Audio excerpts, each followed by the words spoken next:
अस्सलामुअलैकुम सामीन, एक शाबान की तारीख़ शुरू हो चुकी है। 4 मार्च है। ख़बर के 2-3 उन्वान हैं। ये जो वीडियो आपने देखी है ये नमाज जुमे के बाद की बताई गई है, जहां रूस के फ़ौजी नमाज की तैयारी कर रहे हैं। दूसरी ख़बर ये मिली है कि आज देर शाम कि यूक्रेन के सदर ज़ेलेंस्की ने आज मुल्क छोड़ दिया है और वो पोलैंड में चले गए हैं। ये दावा रूसी मीडिया ने किया है, लेकिन इस खबर की यूक्रेन ने तरदीद की है और कहा कि ऐसी कोई बात नहीं है, बल्कि यूक्रेन के सदर राजधानी में ही हैं।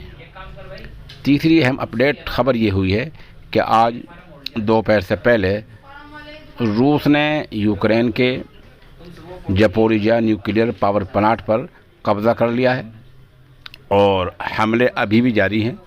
हमले रुके नहीं हैं। नुकसान कितना हो चुका है इसका अंदाज़ा बाज़ाब्ता अभी नहीं लगाया जा सकता है।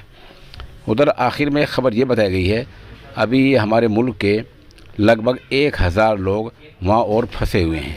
ये दूसरी वीडियो भी आप देख लें, जहाँ एक वज़ीर ने यूक्रेन से आए तलबा से मोदी जी के हक़ में जिंदाबाद के नारे लगवाने चाहें तो तलबा चुप रहे। भारत माता का नाम आया तो तलबा ने नारे लगाए, लेकिन मोदी जी का नाम जैसे ही नारे लगवाने के लिए वज़ीर ने बोला तो तलबा चुप रहे। ये वीडियो आप देखें।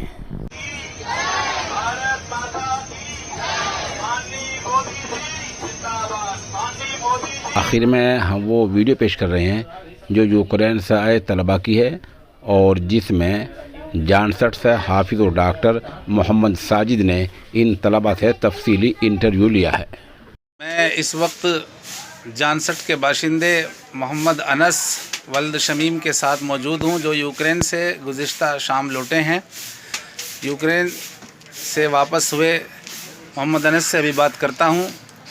मोहम्मद अनस, बताइए, आप यूक्रेन से वापस हुए हैं, आपको किन दुश्वारियों का सामना करना पड़ा है? जब हम अपने शहर से निकल रहे थे उस वक्त बॉर्डर पड़ा था लवीव के पास, पोलैंड बॉर्डर। वहाँ से जो है हमें बसों ने उतार दिया था, तो फिर हमें वहाँ से पैदल चलना पड़ा 20 किलोमीटर और काफ़ी ठंड का एरिया था।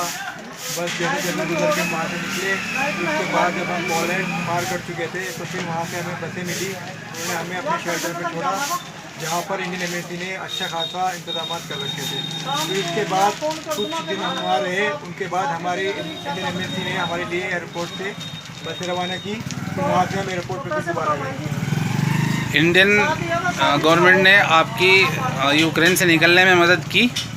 वहाँ से जो थी वो खुद बच्चे अपनी बसें करके और अपनी चीज़ निकल के खुद गए अपने पैसों से। और इंडियन गवर्नमेंट से अब क्या चाहते हैं आप?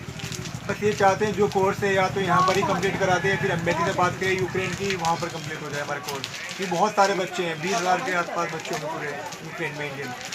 तो ये थे मोहम्मद अनस अपने वालिद शमीम और भाई शोएब के साथ।